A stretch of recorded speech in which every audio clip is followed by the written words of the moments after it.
नमस्कार. दिल्ली ते दिल्लीत सर्व काहीच्या आजच्या भागात मी आपल्या सर्वांचं मनपूर्वक स्वागत करतो. आज आपल्यासोबत आहेत एक अशा विशेष व्यक्ती, ज्यांनी शारीरिक अडचणींना पायाखालची पायरी बनवली. ज्यांनी हजारो दिव्यांग महिलांच्या आयुष्यात प्रकाशाचा दिवा लावला. 30व्या बाया कर्वे पुरस्काराच्या मानकरी, स्वयंदीप संस्थेच्या निर्मात्या आणि ज्यांना अखंड महाराष्ट्र दिव्यांगांची आई म्हणून संबोधतो अशा मीनाक्षीताई निकम. नमस्कार ताई. नमस्कार. ताई, काय सांगाल आजपर्यंतचा हा प्रवास आणि एवढा संघर्ष करून मिळालेला हा सन्मान? खरं तर सन्मान, पुरस्कार हे आपल्या जबाबदारी वाढवतात. हे सगळं जेव्हा संघर्ष माणूस करत असतो, तेव्हा फक्त आणि फक्त आपल्यासमोर परिस्थिती उभी असते आणि ते परिस्थितीच्याशी आपण जेव्हा 2 हात करत असतो, तेव्हा पुरस्कार, सन्मान हे विषय कधीच डोक्यात नसतात. कारण परमेश्वराने मला पाय दिले नाही, पण धावायला खूप लावले. आणि तो खरा हा सगळा प्रवास आहे. ताई, आपलं बालपण, तसेच पोलिओशी झालेली आपली लढत आणि त्यातूनही संघर्ष करत आपल्याला म्हणजे अशा कुठल्या गोष्टी होत्या ज्यांनी आपल्याला खंबीर साथ दिली आणि आपण इथपर्यंत पोहोचलात?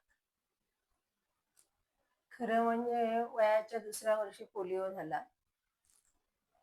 तेव्हा तर पाय गेले होते फक्त.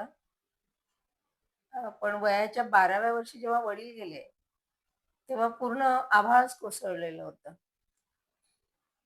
आणि वडील गेल्यानंतर घराची जबाबदारी सांभाळताना वय वर्ष 12 करायचं काय? आणि त्यावेळी प्रशिक्षण नव्हतं. शिक्षण नव्हतं. इयत्ता 7वी मध्ये होती मी.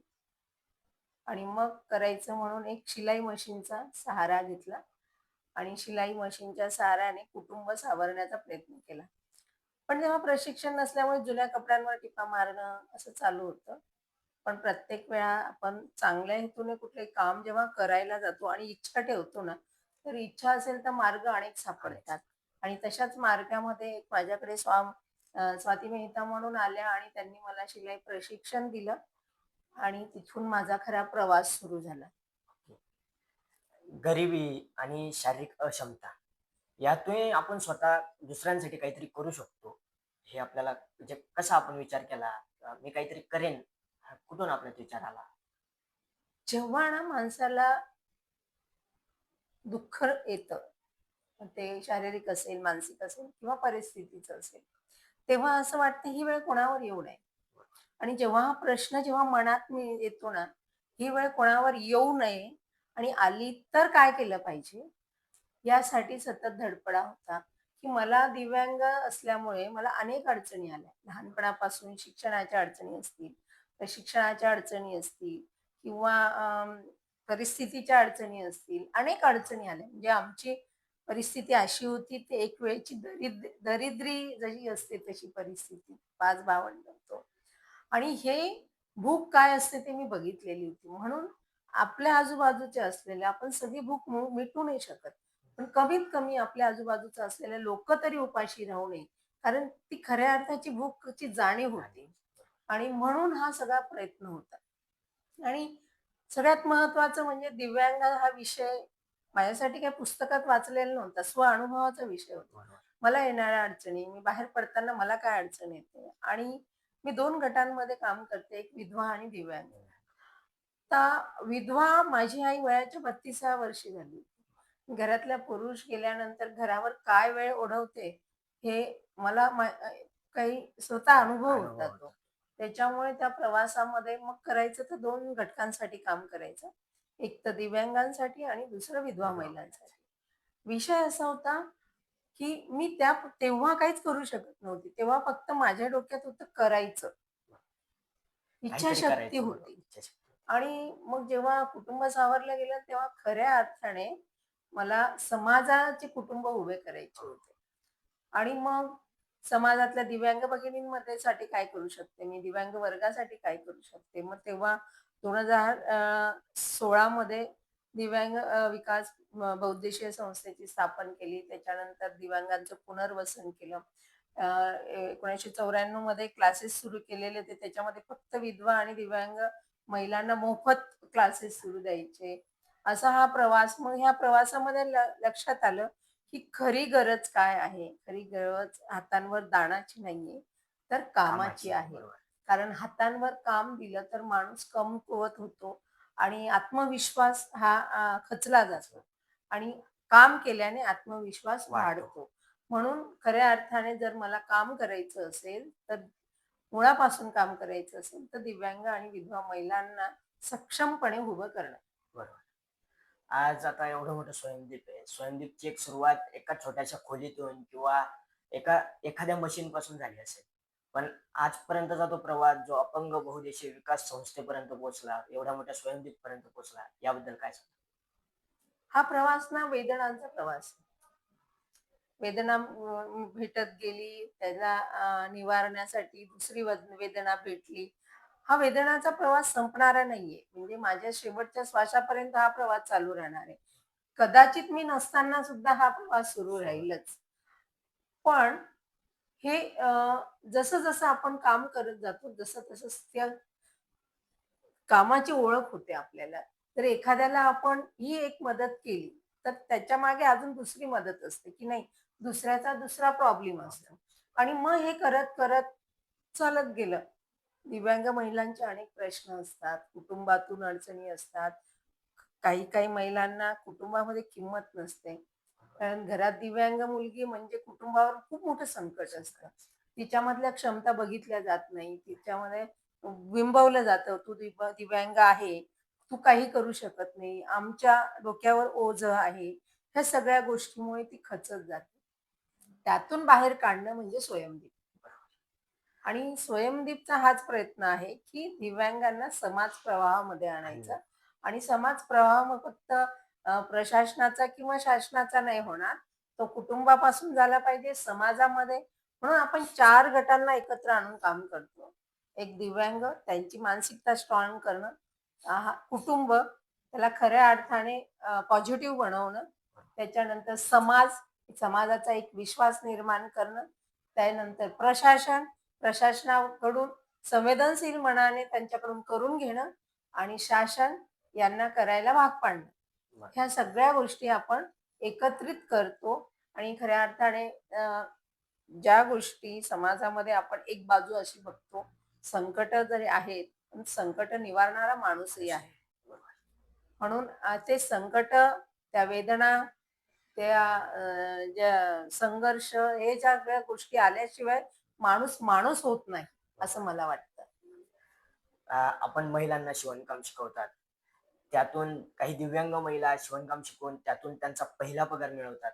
त्यावेळेस त्यांच्या डोळ्यातले जे भाव असतात, ते बघून आपल्याला काय वाटतं? ते सगळ्यात मोठं समाधान आहे. सगळ्यात महत्त्वाचं म्हणजे ना, जेव्हा मला विचारलं जातं, की तुमचं वार्षिक काय म्हणतात त्याला, हे किती आहे? मी सांगते माझ्या कितीतरी भगिनी पायात उभ्या राहिल्या, हेच माझं वार्षिक उत्पन्न आहे. उत्पन्न आहे. बरोबर. आणि त्यांच्या चेहऱ्यावर जेव्हा त्यांच्या हातावर कुणीतरी दान देत होतं आणि ते स्वतः कमवतात आणि त्या कुणाला तरी देतात, हा सगळ्यात मोठा बदल आणि हे समाजासाठी आणि माझ्यासाठी तो खूप मोठा आनंद आहे. बरोबर. जे माझा आनंद जेव्हा, खूप मोठा आनंद जेव्हा मला मिळतो, तेव्हा एखादी दिव्यांग भगिनीच्या चेहऱ्यावर खळखळून हसू बघणं, तिने तिच्या कुटुंबासाठी काहीतरी करणं, हा सगळ्यात मोठा आनंद आहे. आज समाजात असेल किंवा सगळ्याच ठिकाणी दिव्यांग किंवा विधवा ह्या महिलांना दुय्यम स्थान दिलं जातं. पण आज त्यांना सन्मान मिळतोय. हा सन्मान मिळवण्यासाठी तुम्हाला काय काय सामाजिक अडचणी आल्या? सगळ्यात मोठी अडचण मला आधी येते त्यांची मानसिकता स्ट्रॉंग करणं. कारण एखाद्या घरातला कर्ता पुरुष गेला ना, ती बाई खूप खचून जाते. तिला मी दुसरं नाही काही करू शकले ना, शब्दाने तिला उभं करते. शब्दाने उभं राहिल्यानंतर तिची मानसिकता होते, मला काहीतरी माझ्या कुटुंबासाठी करायचं. दिव्यांगांचाही तोच विषय असतो. दिव्यांगानं जन्माला आल्यापासून कुटुंबाने, समाजाने त्याला, तो स्वतः खूप स्ट्रॉंग असतो. पण त्याला समाजाने खचवलेलं असतं, की तू काही करू शकत नाही. आणि त्यांच्या मनात ते बिंबून गेलेलं असतं आणि ते काही कालांतराने म्हणतात, "मी काही करू शकत नाही." मग ते करण्यासाठी पुढे मनातला जावं बदल लागतं, की मी काही करू करू शकतो. शकते, तुम्हीही काही करू शकतात. बरं. हा तो बदल हे खरं दिव्यांगत्व जे आहे ना, शरीराने कमी असतं, मनाने खूप जास्त आहे. आणि आता आम्हाला समाजात वावरताना हे शारीरिक दिव्यांगत्व दिसतं, बरोबर. पण मनाचं दिव्यांगत्व मनाचं. दिसत नाही. आता दिसत ते नाही. सगळ्यात आता हा बदल महत्वाचं. झालेला आहे. हं. आज तुम्ही कवयित्री बहिणाबाई चौधरी विद्यापीठाच्या सिनेट सदस्य आहात.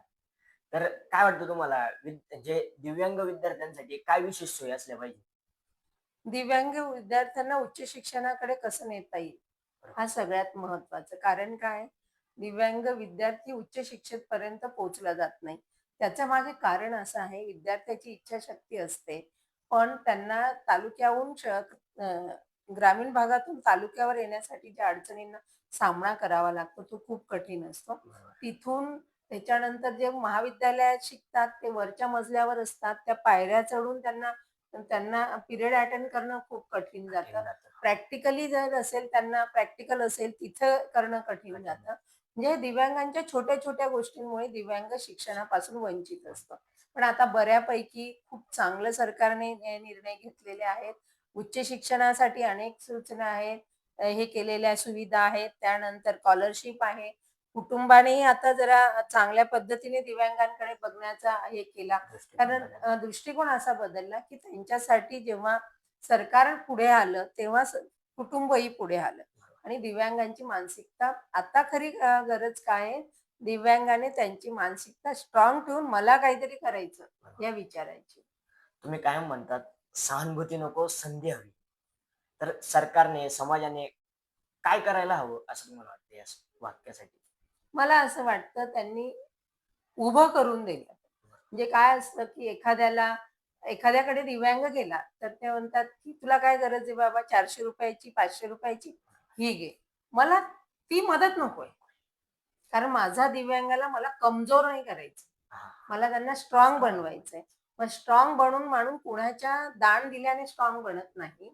तर त्याच्यामधली क्षमता ओळखून तू काय करू शकतो आणि तुला करण्याला मी मदत करतो. असं समाजाने म्हटलं पाहिजे, शासनाने म्हटलं पाहिजे, प्रशासनाने म्हटलं पाहिजे. तेव्हा खऱ्या अर्थाने दिव्यांगाचा हा समाजामध्ये समानता येईल मला असं वाटतं. एक रॅपिड फायर राउंड घेऊ. तुमचा सर्वात मोठा प्रेरणास्त्रोत कोण?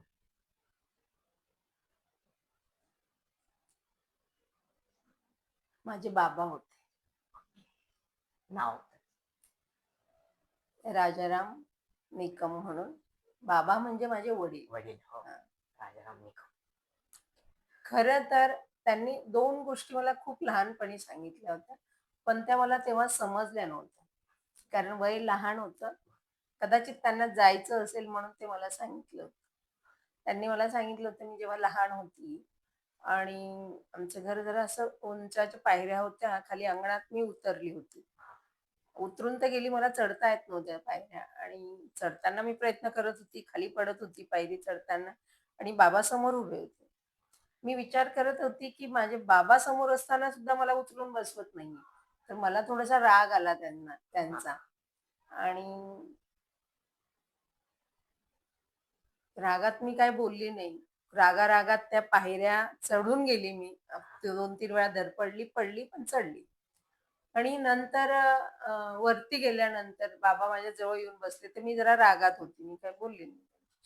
ते म्हटले, की "मी आज समोर होतो, तर तू माझ्याकडे आशेच्या नजरेने बघत होती.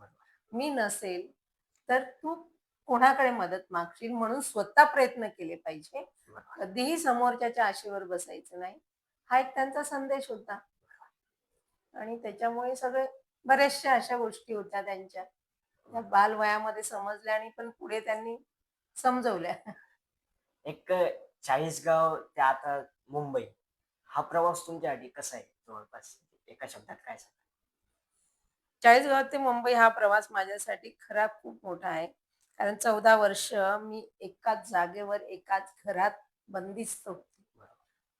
माझ्याकडे सायकल नव्हती, कुबड्या नव्हते, घरात वडील नव्हते आणि लहान भाऊ होते. मला बाहेर पडणं खूप कठीण होतं. आणि आजचा जो प्रवास आहे, मी दिवसाचे 14 तास फिरते. बरोबर. हा निसर्गाचा चमत्कार म्हणावा लागेल, जिद्द म्हणावं लागेल, चिकाटी म्हणायची. चिकाटी म्हणावी लागेल. हे परिवर्तन झालं. हा बदल झाला एवढ्या दिवसात. तुमचा सर्वात आनंदाचा क्षण कोणता?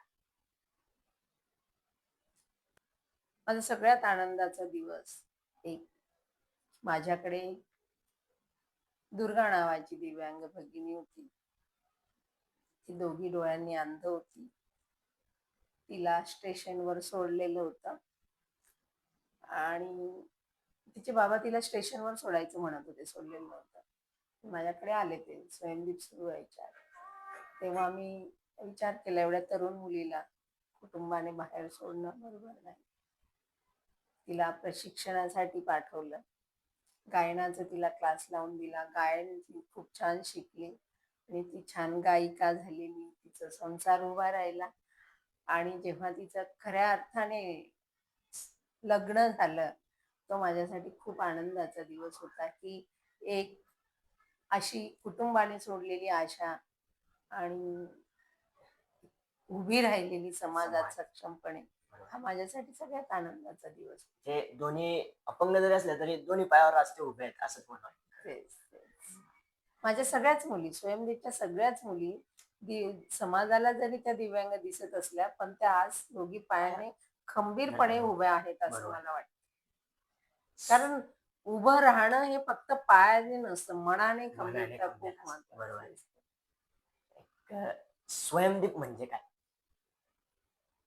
सगळेजण हा प्रश्नाचं मला विचारतात. खऱ्या अर्थाने स्वयंदीप म्हणजे अंतर्मनाचा दिवा तेवत ठेवणं. बरोबर.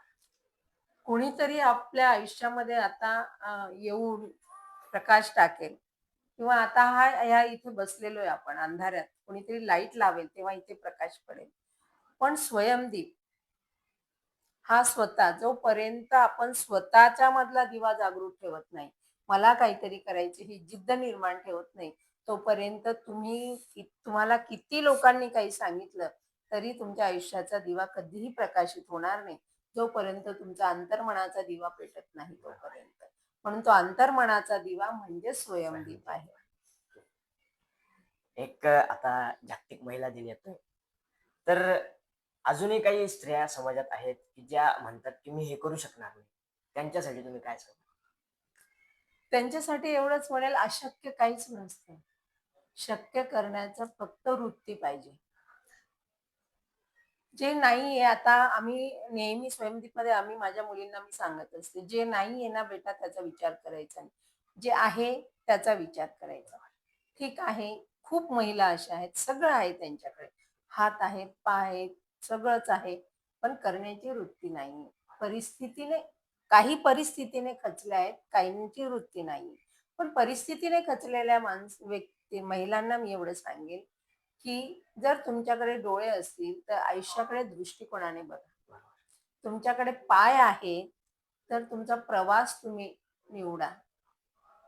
कान आहेत तर आपल्याला काय घ्यायचं ते बघा आणि वाचा असेल तर सुंदर बोलून जग आपलंसं करा. ते सगळ्यात महत्वाचं आहे. आणि आत्मविश्वास वाढवण्यासाठी बाहेरचे मोटिवेशन, बाहेरचे हे ते फक्त तुम्हाला जाग करू शकतात. पण मनाची जिद्द असते मनाची जी जिद्द ना जोपर्यंत नाहीये, तर जुन्या लोकांची एक म्हण आहे, झोपलेल्या माणसाला उठवता येतं, पण झोपेचं सोंग घेतलेल्याला नाही. माझ्या दिव्यांग भगिनींचा एकच असतं, की त्यांना मी सांगते क्षमतेनुसार काम करा. त्यांची इच्छाशक्ती जागृत होते आणि त्यानुसार करतात.